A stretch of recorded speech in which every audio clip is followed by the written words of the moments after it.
I pointed out that Don McGahn, the White House counsel, I can't even fathom why this happened, but it did. Although I have known about this for a period of time, that he had given some 30 hours of testimony as it relates to what he saw and heard in the White House. The White House handed over 1.4 million documents as it relates to this witch hunt. Now, the White House special counsel represents the president and the office. And he gave 30 hours of testimony. But with that said, Newt Gingrich, who joins us now, I think rightly points out, well, now that he testified, the president's lawyer, for 30 hours, there's no reason at all for Mueller to even ask to interview the president, which I think is 1,000% right.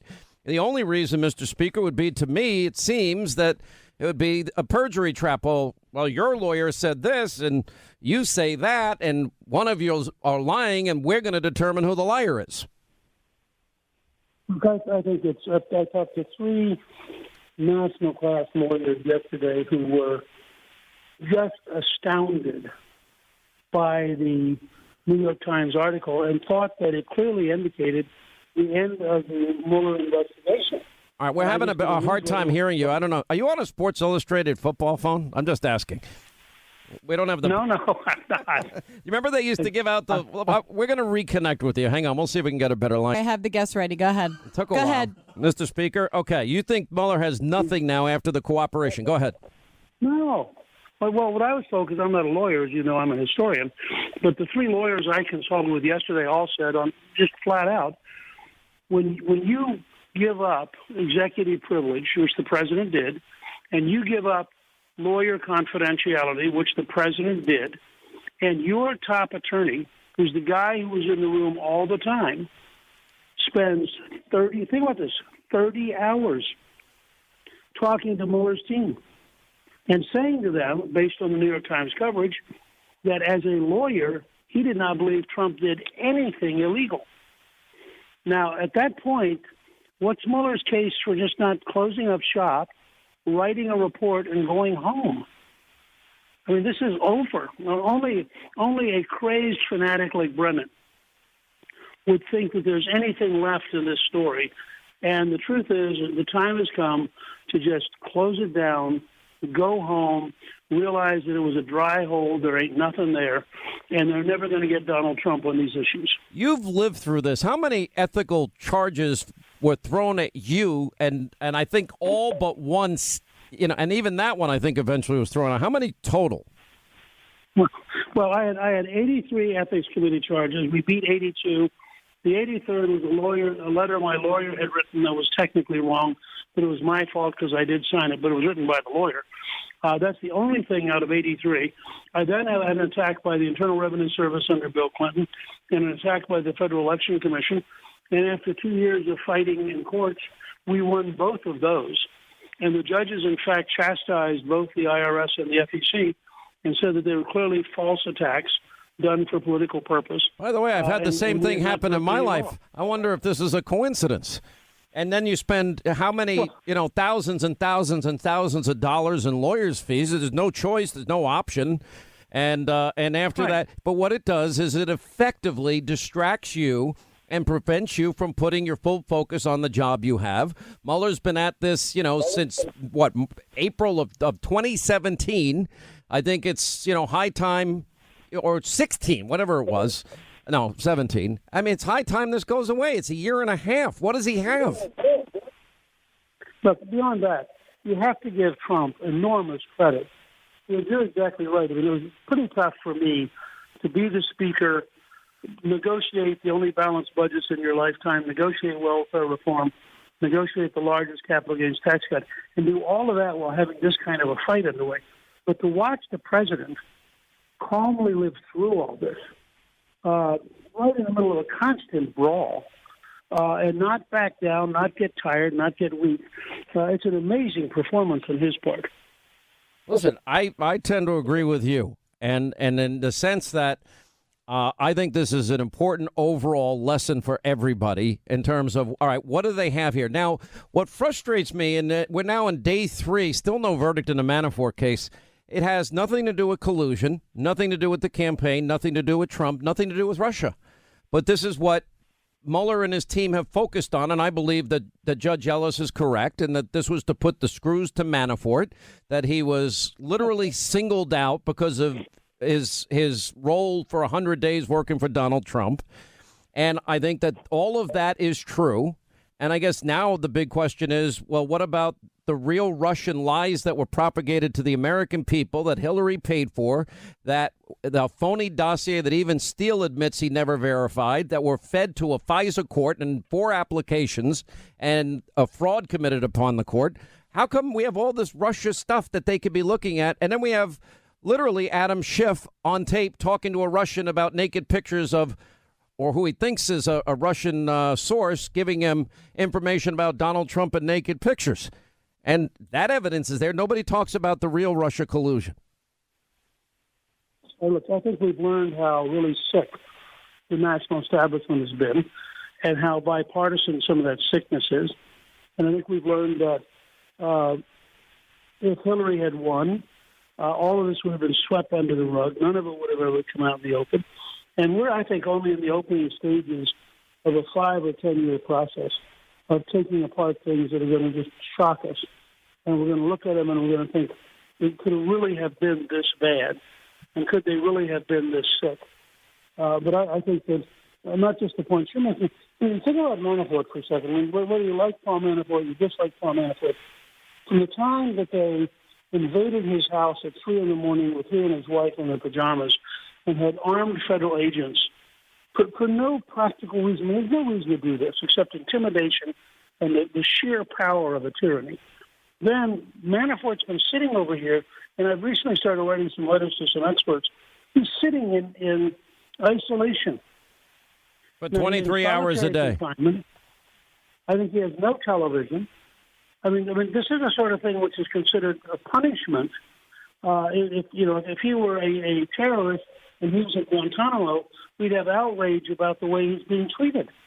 And yet, what you've seen is that Mueller has been willing to use the power of the government to go after an individual in order, frankly, to terrify everybody else. His real signal here is not about Manafort. It's about everybody else he might go after. To put the screws, the judge said it, to put the screws to Manafort so he sings or composes so they can prosecute or impeach Trump. The judge had this from day one. And I've got to imagine that this is why this jury hasn't come back yet. I can't believe they're not back. I wouldn't read into it. I think the odds are against Manafort. 95% conviction rate in federal court. But, but it was a very gutsy call to not bring in any witnesses and just say the federal government's not proven its case.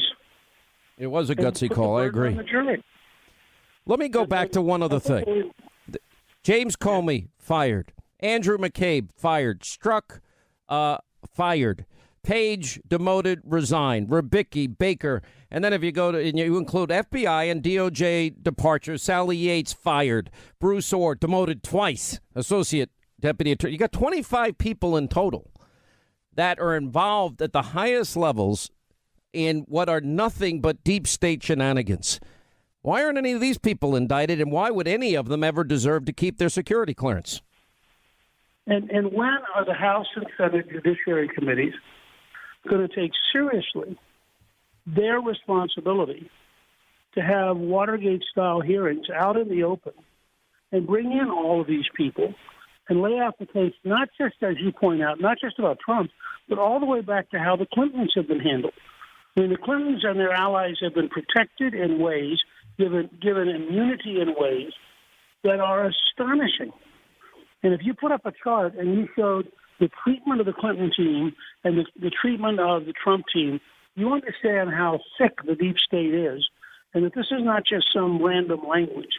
But over the last 40 or 50 years, we've seen the growth of a bureaucracy which thinks it's above the law, it's above accountability, and it gets to define for us. And if you look at, again, at Brennan for a minute, who believes that he can say the president is a traitor, and then with a straight face say, no, I'm not political. And you have to think this is a guy who either has very serious mental health problems or is just a compulsive liar. Well, I just want to know, I mean, why anyone would think it's right to keep fired or resign people that resign under a cloud or demoted people that somehow they deserve to keep their security clearance. There's a new book out, and I had the authors on last week. It's called Compromised: How Money and Politics Drive FBI Corruption. Now, it's put out by the Government Accountability Institute. That's Peter Schweitzer's group. And he wrote the foreword, and Seamus Bruner wrote the book. But among the other findings here is that security clearances we discover are worth a lot of money. Points out James Comey, for example, made $6.1 million after the FBI granted his employer, Lockheed Martin, who I guess he was representing at the time, $1 billion boondoggle. Under Mueller's direction, the FBI granted multiple spy contracts to Lockheed Martin while Comey was advising them on legality of their operations. He got another $6 million working for one of the world's largest hedge funds and another $500,000 for unused vacation time. Now, I'm not saying there's anything nefarious here, but I am saying that those security clearances are worth money. Your thoughts? Well, of course they're worth money. And the fact is that there is no, this is not an automatic earned right. This is not an aristocracy. You get the clearance for the purpose of serving the country, and when you're no longer serving the country, you give it up. I had clearances that were very, very high when I was speaker, but it would never have occurred to me to try to keep clearances at that level once I quit being speaker. The ironic thing is we found a provision within the CIA that says that, well, the only way you keep your clearance, if you act in a manner as a current CIA employee. Brennan is not meeting that standard. If you listen to the media, 538, other places, the Democrats are going to take over the House. I would like to think that's not true. Well, first of all, there's a fascinating new book coming out by the head of polling for CBS, who starts with the whole notion of how wrong they were when they tried to call the election in 2016. And he goes back and says, there's some really painful lessons to be learned by how wrong we were. And his conclusion was that they didn't look in detail at what was really going on. He has a brand new book out, which I recommend everybody. His name's Anthony Salvanto. And this is one of the points he makes that I think normal establishment types don't get. He said what was happening the last 6 weeks of the campaign was that everybody who was undecided was splitting for Trump. And the reason was that they'd all had years and years and years to decide they liked Hillary, and they just couldn't do it. And Trump ran this very aggressive, very intense campaign, as you'll remember, 5 or 6 major rallies a day. And each of those rallies had 20,000 people, and each of those people took pictures with their smartphones and sent it out to 20 or more of their friends. So each rally was a 400,000 or million person event in terms of impact. She was doing one event a day for 1,500 people. And Salvanto's point is that when you looked at the momentum underneath, all of it was going towards Trump. So here's my prediction. If the Trump team, including the president, and the Republican National Committee, which is done under Rona's job, she has done an amazing job as the chairman of raising more money than anybody in history, obviously with enormous help from the president. If that team, working with the House and Senate committees, runs a very issue-oriented campaign in September and October, we're going to have an upset as big as 2016. I mean, everybody who told you in 2016 that Hillary was clearly going to win, everybody who went into 2016 election night buying champagne as a good liberal, they're going to be as shaken come election night. And I'll give you 2 quick examples. Every Democratic Senate incumbent got about 25 seconds. Co-sponsored the bill. Mm-hmm. Okay, has co-sponsored the bill for open borders, and I doubt if 25% of the country is for open borders. So if they go and try to defend that, they're in deep trouble. Sanctuary cities are worse. 84% of the country thinks they increase crime.